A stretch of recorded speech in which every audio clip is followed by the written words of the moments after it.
Sera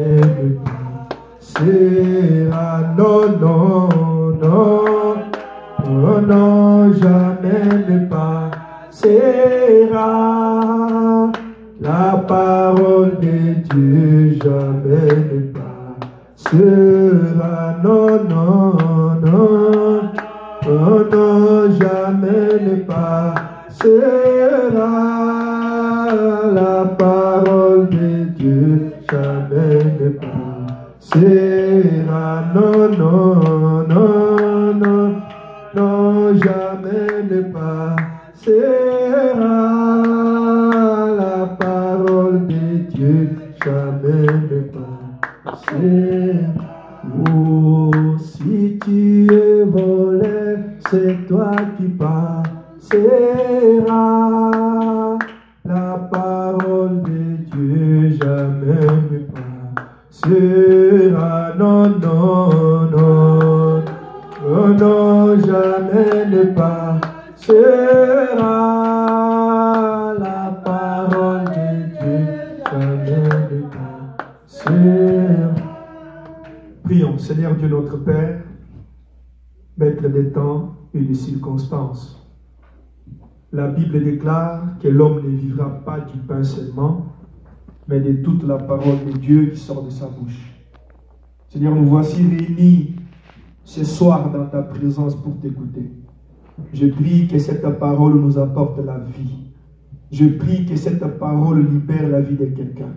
Je prie que cette parole change la vie de quelqu'un.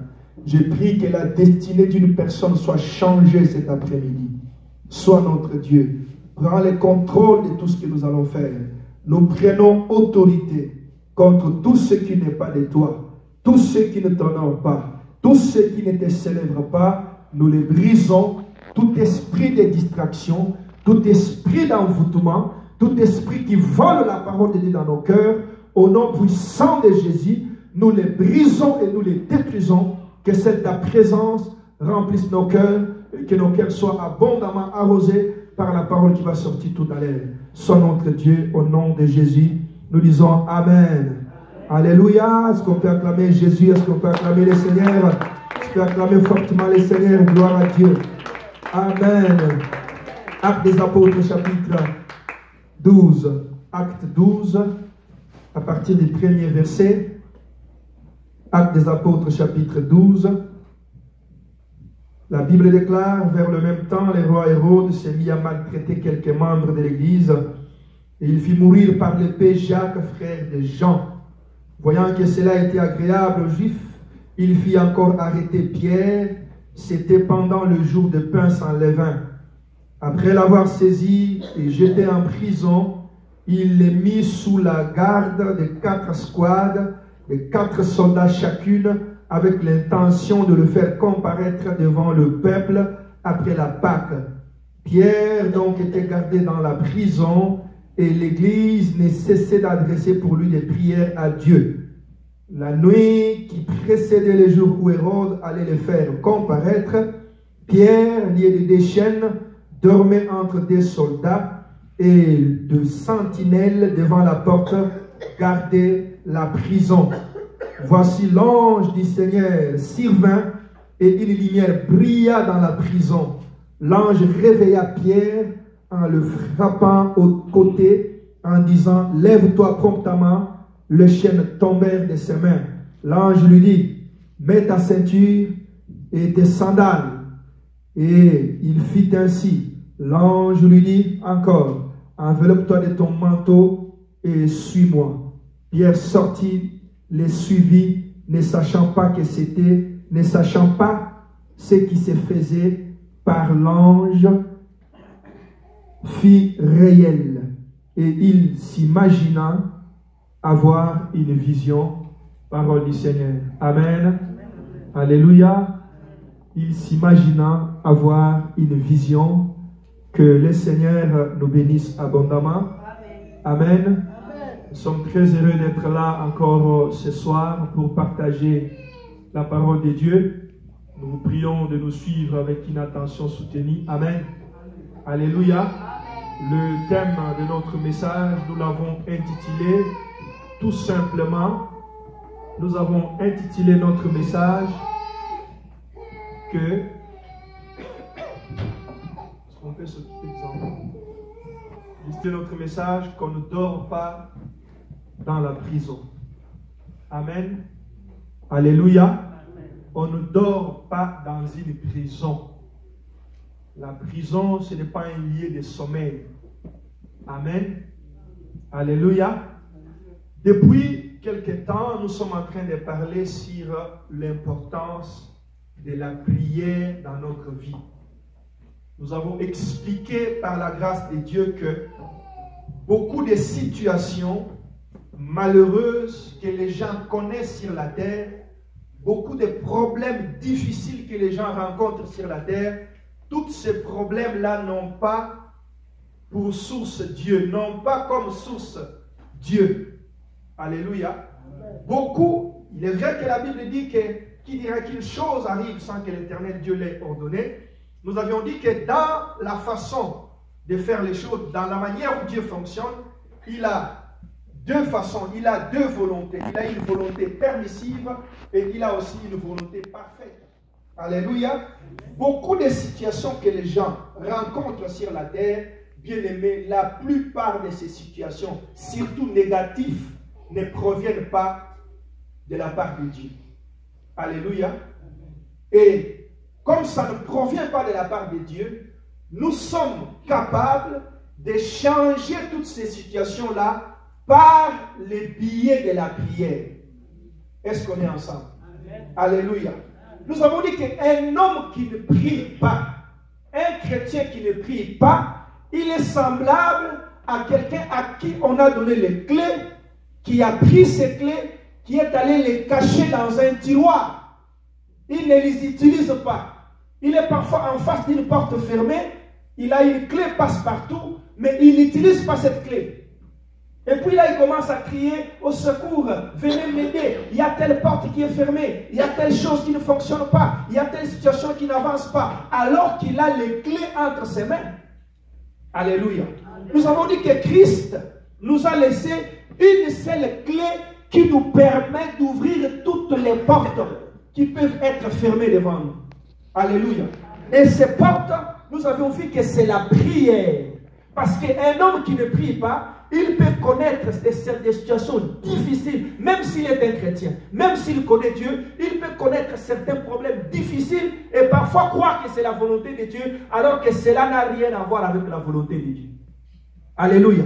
Nous avons vu avec vous que dans Actes des Apôtres chapitre 12, on nous parle de Jacques, de rôle et de Pierre et de l'Église. Jacques était un apôtre, il était un serviteur de Dieu. Il avait les promesses de Dieu. Dieu lui avait dit que tu iras partout dans le monde. Tu prêcheras la bonne nouvelle à toute la création. Vous commencerez par Jérusalem, Samarie et jusqu'aux extrémités de la terre. Il avait des promesses sur lui. Mais juste au début de sa mission, la Bible dit qu'il a été arrêté par le roi Hérode et on l'a décapité, on l'a tué par l'épée. Alléluia. La Bible dit, après cet acte-là, le roi Hérode vit que cela était tellement agréable aux Juifs, il s'est mis à maltraiter les chrétiens et il fit arrêter par cette même occasion Pierre, qui était l'un des apôtres, l'un des colonnes dans l'église de Jérusalem. Nous avons dit que la mort de Jacques, c'est moi qui l'ai dit, ce n'était pas la volonté parfaite de Dieu. Alléluia. Et on nous dit que lorsqu'on a arrêté Jacques, l'église n'a pas prié. Amen. L'église n'a pas prié et Jacques a été décapité. Certaines personnes peuvent mourir sur la terre tout simplement parce qu'ils n'ont pas prié. Alléluia. Est-ce que quelqu'un me suit? Quand nous prions, nous sommes capables de changer beaucoup de choses au travers de la prière. Alléluia. La Bible dit, c'est pas pour rien que la Bible commence ce verset en disant que vers le même temps, le roi Hérode, et nous avons déjà expliqué le roi Hérode, qu'il y a certaines personnes sur la terre, quand ils souffrent, quand tu es dans des problèmes, quand tu es dans des difficultés, ça fait leur affaire. Ils sont dans la joie. À chaque fois que tu pleures, ils se réjouissent. À chaque fois que tu es dans les malheurs, ils sont contents. À chaque fois que tu es dans des problèmes difficiles, ils semblent, ils te montrent même qu'ils sont avec toi, mais la réalité est que dans leur chambre, ils prennent même des champagnes pour dire, ah, il pensait qu'il a évolué. Il y a des gens comme ça. Nous avons vu ça avec Hérode et Pilate. Ils étaient les ennemis. Ils ne s'entendaient pas. Mais le jour où Christ s'est trouvé dans une situation difficile, la Bible déclare ils sont devenus amis des ennemis qu'ils étaient auparavant. Alléluia. Alléluia. Le monde est fait des ennemis. Le monde est constitué de sorciers. Le monde est constitué de féticheurs. Le monde est constitué de marabouts. Le monde est constitué des occultistes, des gens qui nous combattent tous les jours. Et pour vaincre dans un monde comme celui-ci, bien aimés frères et sœurs, il faut être un homme et une femme de prière. Sans la prière, même si tu es chrétien, tu pourras rencontrer des problèmes difficiles et dire que c'est Dieu qui a permis. Non, ce n'est pas Dieu. Alléluia. Ce n'est pas Dieu. Dieu, la Bible dit, je connais les problèmes, je connais les projets que j'ai formés pour vous. Ce sont les projets de bonheur et non de malheur. Alléluia. Il n'y a aucun père, aucun parent qui peut accepter à ce que son enfant connaisse des situations difficiles tout le temps, tous les jours. Personne, aucun parent. Alléluia.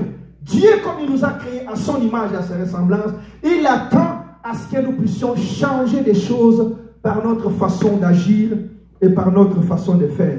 Alléluia. La Bible déclare, on a arrêté Pierre, on l'a mis dans la prison, et dans cette prison, on a placé des sécurités, des soldats autour de lui, pour garder Pierre, afin qu'il ne bouge pas, afin qu'il ne sorte pas. Mais la Bible déclare, Pierre était gardé au milieu des 2 soldats, et là, il dormait. Alléluia. Il était gardé au milieu des 2 soldats, et il dormait. Alléluia. Bien-aimés frères et sœurs, qu'est-ce que ce texte veut nous dire? Vous savez, il y a certaines personnes qui dorment là où il ne faut pas dormir.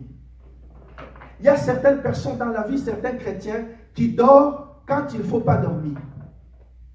Alléluia.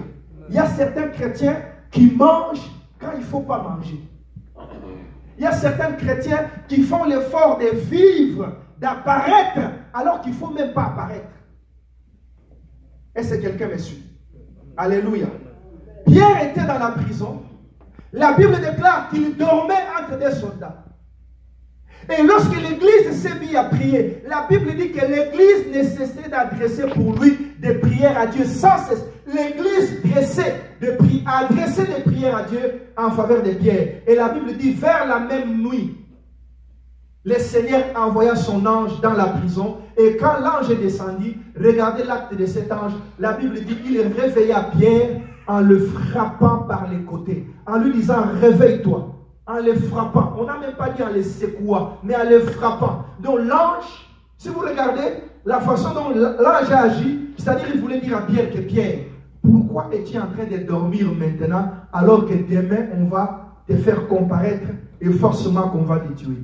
Pierre, pourquoi es-tu en train de dormir alors qu'il y a quelques jours Jacques venait de se faire décapiter? Pierre, pourquoi es-tu en train de dormir alors qu'il y a quelques jours il y a des problèmes qui vous est arrivés? Alléluia. Pierre plutôt, c'est l'image des chrétiens. L'image des chrétiens, de personnes qui dorment quand il ne faut pas dormir. Des personnes qui se reposent quand il ne faut pas se reposer. Des personnes qui font l'effort de vivre quand il ne faut pas vivre. Bien-aimés frères et sœurs, la Bible déclare que Jacques venait de se faire tuer. Jacques était le frère de Pierre. Le frère à qui Christ avait donné à Pierre, lui disant que Pierre, je te donne les clés, je te donne mes brebis, paie mes brebis.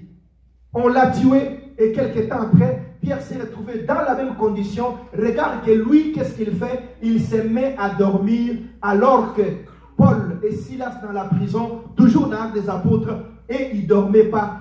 Toute la nuit, la Bible déclare, ils priaient, ils chantaient des louanges pour l'Éternel. Alléluia. Est-ce qu'on est ensemble? Est-ce que quelqu'un me suit?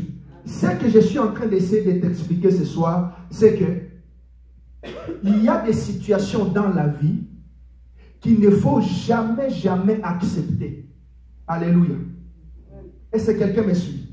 Il y a des situations, il y a des circonstances, il y a des endroits, il y a des problèmes qui nous arrivent dans la vie qu'il ne faut jamais accepter, qu'il ne faut jamais admettre en prenant une attitude ou une position comme quelqu'un qui est dans le confort alors que tu n'es pas dans le confort. Est-ce que quelqu'un me suit? C'est dans la maison qu'on dort. C'est dans la maison qu'on est libre, qu'on fait tout ce qu'on veut. Mais Pierre se trouve en train de dormir dans la prison. Alors que Paul et Silas dans la même prison, quelques années plus tard, et ils priaient et ils cherchaient Dieu toute la nuit. J'aimerais te poser la question. Regarde un peu dans ta vie. Est-ce que tu es libre ou tu es dans la prison? Alléluia. Vous savez, la prison, c'est quoi? C'est l'absence de la liberté, tout simplement. Amen. La prison, c'est quoi? C'est l'absence de la liberté. Ne pas être capable de faire tout ce que tu veux. C'est ça la prison. Si tu as des projets, tu as des ambitions, tu as des choses que tu veux accomplir et que tu n'arrives pas à les accomplir, ça veut dire tout simplement que tu es limité. Le Seigneur m'a envoyé dire ce matin qu'il y a beaucoup de gens, beaucoup de chrétiens qui dorment quand il ne faut pas dormir. Regarde un peu dans ta vie, bien-aimés frères et sœurs. Qu'est-ce qui te tracasse? Qu'est-ce que tu as comme situation? Qu'est-ce que tu as comme problème difficile? Et quel est le comportement que tu as envers ces problèmes-là? C'est ça le sommeil. Dormir, c'est quoi? C'est-à-dire se reposer, être tranquille, vivre tranquillement, alors qu'il ne faut pas vivre tranquillement. C'est pourquoi la Bible dit, sentez votre misère, que votre joie se change en tristesse. Il y a des chrétiens qui se réjouissent quand il ne faut pas se réjouir. Il y a des chrétiens qui dorment quand il ne faut pas dormir. Alléluia. Alléluia. Jacques venait d'être décapité et Pierre dormait. Il y a beaucoup de gens qui dorment. Quand tu regardes dans ta famille, tu vois que la grande sœur a mal fini. Quand tu regardes dans ta famille, tu vois que l'oncle tel a mal fini. Ma mère a mal fini. Mon frère X, mon frère Y a mal fini. Malgré cela, tu continues à dormir. C'est ça le sommeil. Malgré cela, tu commences à penser, tu continues à penser que tout est normal, tout ira, ainsi de suite. J'aimerais te dire ceci, ma sœur, mon frère. Si Jacques a été décapité et que toi, tu ne prends pas les précautions qu'il faut pour éviter ce malheur-là, ce malheur pourra aussi t'arriver. Alléluia. Parce que Jacques avait aussi les mêmes promesses que toi. Il y a certaines personnes, quand ils se trouvent dans une famille où celui qui est devant lui, il meurt, l'autre est divorcé, les enfants sont dans des problèmes difficiles, dans toute la famille, ils remarquent les mêmes problèmes, il se dit, bon ça c'est eux, hein? Peut-être c'est eux, moi ça n'arrivera pas. Mais qu'est-ce qui te dit que chez toi ça n'arrivera pas? Alléluia.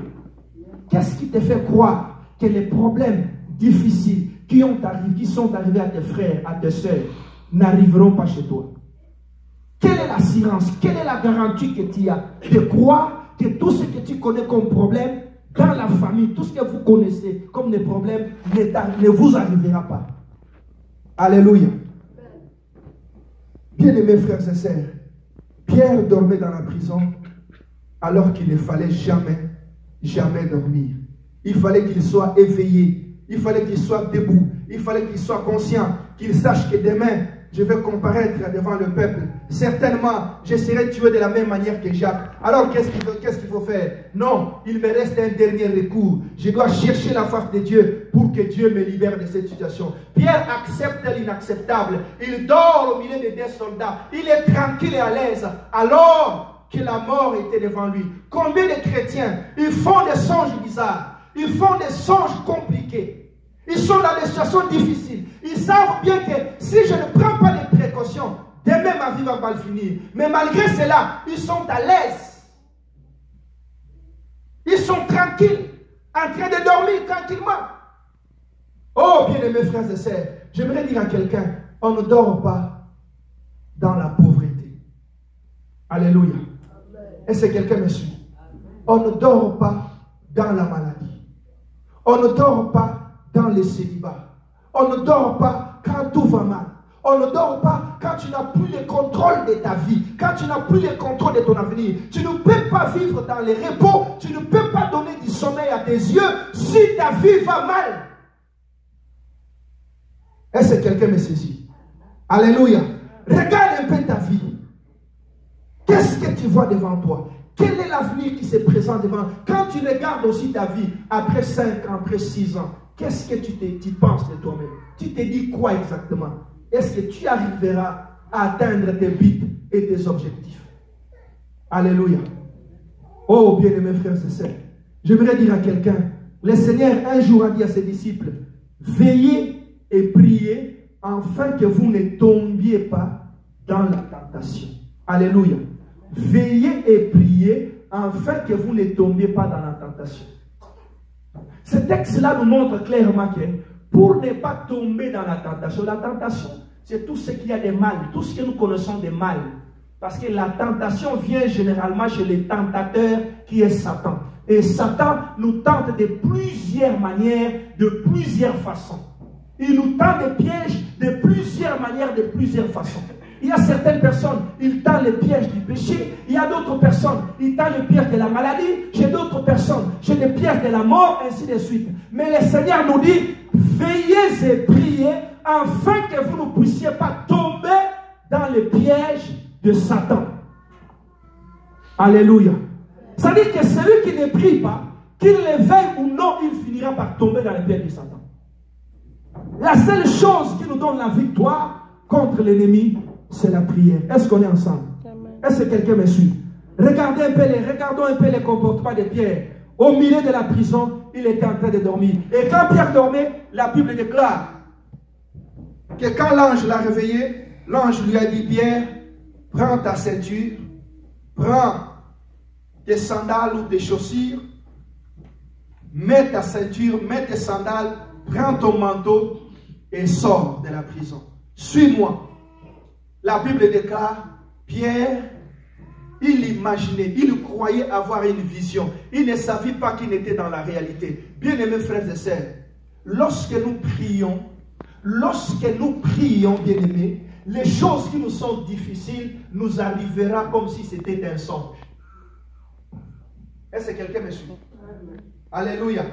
Je répète. Un homme qui prie, un homme qui cherche Dieu, des choses qui sont difficiles devant lui finiront par arriver comme si c'était un songe. La Bible déclare, lorsque l'Éternel ramenait nos captifs de Juda, nous étions comme ceux qui font un rêve. Nous étions comme si nous étions en train de rêver. La réalité était devenue comme un rêve. J'aimerais dire à quelqu'un, les problèmes qui sont difficiles devant toi, lorsque tu vas chercher Dieu, ces problèmes arriveront dans ta vie et tu ne te rendras même pas compte de comment ces problèmes, ces solutions sont arrivées dans ta vie. Alléluia. Pierre certainement se disait, je vais mourir. Les rois Hérode va me tuer. Mais pendant que lui dormait, l'église adressait des prières à Dieu. Seigneur, nous voulons la liberté de Pierre. Seigneur, nous cherchons la liberté de Pierre. Seigneur, que Pierre soit libéré. Seigneur, que Pierre soit sauvé. Il priait, il cherchait Dieu. C'est ainsi que l'Éternel a libéré son ange pour sortir Pierre de la prison. J'aimerais dire à quelqu'un, ne dors pas dans la prison. Alléluia. Ne dors pas au milieu des échecs. Ne dors pas au milieu du célibat. Il y a certaines personnes, ils voient que tous les paramètres vont très mal. Mais ils continuent à vivre dans la paix, dans la quiétude. Ils se disent certainement que ça changera. Bien-aimés frères et sœurs, le Seigneur nous a donné les clés pour changer des choses. Et les choses ne peuvent changer que lorsque nous utilisons ces clés pour activer, ouvrir les portes, changer les paramètres de notre destinée. Alléluia. L'ange a dit à Pierre, prends ta ceinture, prends tes chaussures, prends ton manteau et suis-moi. Cela veut dire quoi, bien-aimé? Ça veut dire que lorsque Pierre a été jeté dans la prison, on lui a dépouillé. On l'a enlevé la ceinture, on l'a enlevé le manteau qu'il portait, la chaussure qu'il portait. Il est resté là certainement pieds nus dans la prison, sans ceinture, sans manteau, en train de dormir. Alléluia. Le Seigneur m'a fait dire ceci ce matin. Bien-aimés frères et sœurs, à chaque fois que le diable met sa main sur toi, la première chose qu'il fait, il enlève la vérité dans ta vie. Amen. Alléluia. Parce que la ceinture, Éphésiens chapitre 6, verset 14, la Bible nous dit, la ceinture, c'est la vérité. Alléluia. La ceinture représente la vérité. Or, la vérité, c'est Jésus-Christ lui-même. Lorsque nous nous trouvons dans la prison, la première chose que le diable fait, il nous voile. les yeux. Il coupe notre relation avec Dieu. Il nous empêche de connaître la vérité. Alléluia. Est-ce que quelqu'un est en train de me suivre? Celui qui est dans la prison, l'ennemi fait tout pour enlever la connaissance de Dieu dans sa vie. Parce que la Bible déclare, vous connaîtrez la vérité et la vérité vous affranchira. Est-ce que quelqu'un me suit? C'est-à-dire que lorsque le diable réussit à mettre sa main sur toi, il enlève la vérité. Regarde un peu dans ta vie. Est-ce que tu es dans la vérité? Est-ce que tu as encore la vérité? La vérité a plusieurs dimensions. La première dimension, c'est d'abord Christ lui-même qui est la vérité. La seconde dimension, la vérité, c'est aussi ce que Dieu a dit que nous sommes. Est-ce que quelqu'un me suit? Alléluia. La vérité, c'est quoi? C'est ce que Dieu a dit que nous sommes. Qu'est-ce que Dieu a dit? Dieu a dit que vous serez la tête et non la queue. C'est ça la vérité. Alléluia. Mais quand le diable réussit à te contrôler, à te dominer, qu'est-ce qu'il va faire? Il va enlever cette vérité-là. Il va enlever cette parole-là qui dit que vous serez la tête et non la queue. Il va te dire que non, toi tu ne peux plus être la tête. Toi ta vie a fini. Toi tu as échoué. Et tu vas accepter ça comme pierre. Alléluia. Est-ce que quelqu'un me saisit? Oh bien-aimés frères et sœurs, le diable, la première des choses qu'il fait, il enlève la vérité. Il ôte la vérité dans notre vie. La vérité c'est quoi? C'est tout ce que Dieu a dit de nous. Dieu a dit que mes serviteurs monteront. Ils seront élevés. Ils seront élevés bien haut. Alléluia. C'est ça la vérité. La vérité c'est quoi? C'est ce que Dieu a dit. Je connais les plans que j'ai formés sur vous. Le plan de bonheur et non de malheur pour vous donner de l'avenir et de l'espérance. C'est ça la vérité. Qu'est-ce que la vérité dit? La vérité dit qu'en Christ, il n'y a aucun homme qui est sans femme, ni aucune femme qui est sans homme. Tu as déjà lu ces versets? Alléluia. Alléluia. C'est-à-dire qu'en Jésus, on n'a pas droit d'être célibat. Si tu veux être célibataire, oui, on n'a pas le droit, selon la parole de Dieu, de vivre dans le célibat. Parce que toute femme en Christ, il a son mari. Et chaque mari en Christ, il a sa femme. Alléluia. Même lorsque tu n'as pas encore vu cette mari-là, il existe. Même lorsque tu n'as pas encore rencontré cette femme-là, il existe.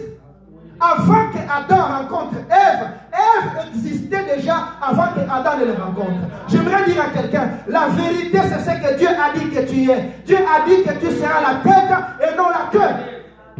Dieu a dit que tu prospéreras à tous égards. Mais où es-tu? Le diable a pris cette vérité. Il a enlevé cette vérité. Il t'a fait accepter la réalité.